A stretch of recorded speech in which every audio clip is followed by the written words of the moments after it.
Good morning children. अभी हम discuss कर रहे हैं एसिड रेन चैप्टर 14 से natural resources class 9th biology.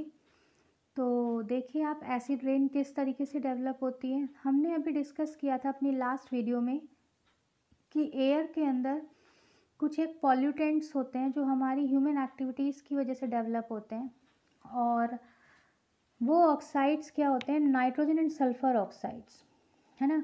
तो नाइट्रोजन एंड सल्फर ऑक्साइड्स जो हैं, जो वाटर वेपर्स के साथ मिक्स हो जाते हैं, या कार्बन के भी ऑक्साइड्स हो सकते हैं, इनके साथ साथ कार्बन के ऑक्साइड्स भी हो सकते हैं। अगर ये मिक्स होने शुरू हो जाएं तो क्या होता है, फॉर एग्जांपल H2O है, और मान लिया ये जो है सल्फर ट्राईऑक्साइड के साथ अगर कंबाइंड हुआ तो H2SO4 बना लेगा, या मान लिया H2O है, सल्फर डाइऑक्साइड के साथ रिएक्ट करके इसने H2SO3 यानी सल्फ्यूरस एसिड बना लिया।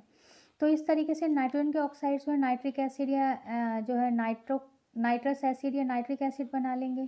कार्बन के अगर ऑक्साइड्स हैं, मान लिया कार्बन डाइऑक्साइड है और उसने वाटर वेपर्स के साथ अगर वो कंबाइंड हो गई तो उसने जो है कार्बोनिक एसिड बना लिया। तो ये जो ऑक्साइड्स हैं, नाइट्रोजन एंड सल्फर और कार्बन के ऑक्साइड्स, जब ये वाटर वेपर के साथ मिक्स होते हैं तो दे विल फॉर्म एसिड्स। और वाटर वेपर जो इवेपोरेट होकर एटमॉस्फेयर में वाटर वेपर जा रहे हैं उनके साथ मिक्स हो गए हैं अभी एसिड ड्रॉप्स, यानी वो जो वाटर ड्रॉपलेट्स हैं या इवेपोरेशन है वो अब एसिडिक इवेपोरेशन हो गए।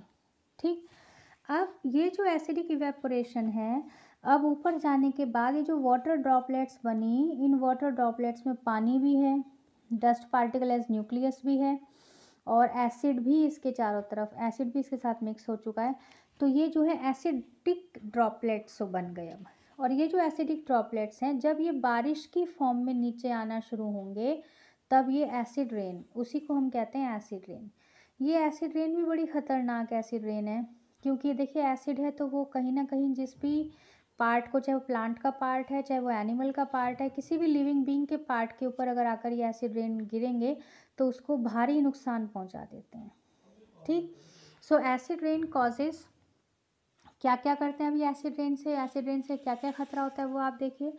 ये जो एसिडिक रेन है, ये एक तो जब ज़मीन पर आएगी तो सॉइल उसको एब्जॉर्ब करेगी, सॉइल एब्जॉर्ब करेगी तो सॉइल को एसिडिक बना देते हैं, ये एसिडिक प्रॉपर्टी सॉइल के अंदर क्रिएट कर देते हैं।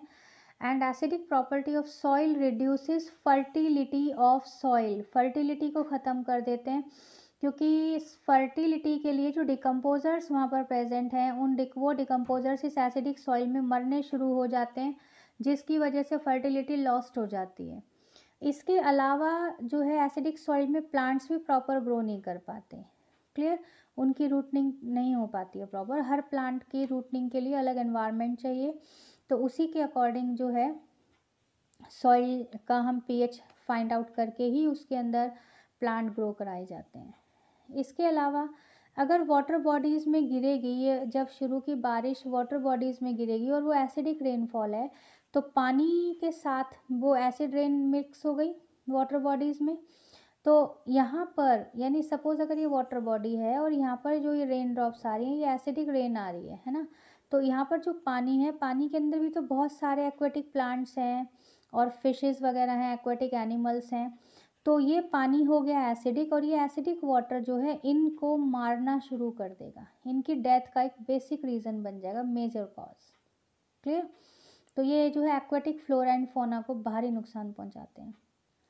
इसके अलावा बिल्डिंग्स को कोरोड करना, माउंटेन्स को डिस्ट्रॉय करना, स्टैचूज़ वगैरह जो हैं, मेटल स्टैचूज़ हैं या संगमरमर स्टैचूज़ हैं, उन सबको डिस्ट्रॉय करना, ख़त्म करना, मेटालिक गुड्स को डिस्ट्रॉय करना, कोरोड करना, वुडन फर्नीचर को डिस्ट्रॉय करना, ये सब।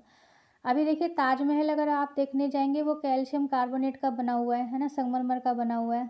तो एसिड रेन की वजह से बीच में कुछ एक बिल्कुल सफ़ेद रंग का जो संगमरमर है वो पीला पड़ना शुरू हो गया था। तो अभी गवर्नमेंट ने क्या किया है, वहाँ पर आप व्हीकल्स वगैरह लेके नहीं जा सकते, कम से कम नहीं तो उससे 1-1.5 किलोमीटर पहले ही सारे व्हीकल्स रुकवा लिए जाते हैं और आपको पैदल जाना पड़ेगा काफ़ी लंबा, तब कहीं जाके आप ताजमहल में एंटर करेंगे। अभी गवर्नमेंट ने इस एयर पॉल्यूशन और एसिड रेन की वजह से, क्योंकि एयर पॉल्यूशन होगा तो एसिड रेन फॉर्मेशन होगा, तो उसकी वजह से जो है ये पाबंदी कर दी, क्योंकि वो क्या करता है, ये जो संगमरमर है उसको कैल्शियम कार्बोनेट जब उसके साथ यानी एसिड जब कैल्शियम कार्बोनेट के साथ रिएक्ट करेगा तो उसको जो है डिग्रेड कर देता है, क्वालिटी डिग्रेड कर देता है उसकी, कार्बन डाइऑक्साइड फॉर्म कर देता है, वाटर फॉर्म करता है, और जो भी एसिड होगा उसके अकॉर्डिंग सॉल्ट फॉर्मेशन हो जाएगा। Clear. Next, it contaminates food and drinking water. अगर ये फूड के साथ यानी फूड के ऊपर, फ्रूट्स वगैरह के ऊपर, वेजिटेबल्स वगैरह के ऊपर अगर गिर गया है, खेतों में जनरली होते हैं, और आपने बिना धोए उसको खा लिया है तो वो वैसे भी नुकसान करेगा, और जब फूड है, वेजिटेबल्स वगैरह हैं, उनको भी वो ख़राब करता है, खेत में ही ख़राब कर देगा। तो ये जो है फूड को, ड्रिंकिंग वाटर को, क्योंकि मान लिया कोई वाटर बॉडी है, वहाँ से कोई उसको पी रहा है, पानी वहाँ से पी रहा है, जैसे कुआँ है और अगर वो खुला है और लोग उसको पानी के लिए यूज़ कर रहे हैं, आज भी इंडिया में बहुत सारे ऐसे इलाके हैं जहाँ पर ड्रिंकिंग वाटर के लिए कुआँ ही यूज़ किया जाता है, तो उस पानी की क्वालिटी डिग्रेड हो जाएगी। And also the reason of forest destruction, ये फॉरेस्ट डिस्ट्रक्शन का भी एक बेसिक रीज़न है, मेजर रीज़न है। ठीक, तो आज की इस वीडियो में हमने जाना एसिड रेन क्या है और एसिड रेन किस तरीके से अफेक्ट करती है एनवायरनमेंट को। क्लियर, आई होप आपको समझ आ गया होगा। ठीक, स्क्रीनशॉट ले लें बेटा, और चैनल को सब्सक्राइब करना ना भूलें, विवरा क्लासेस।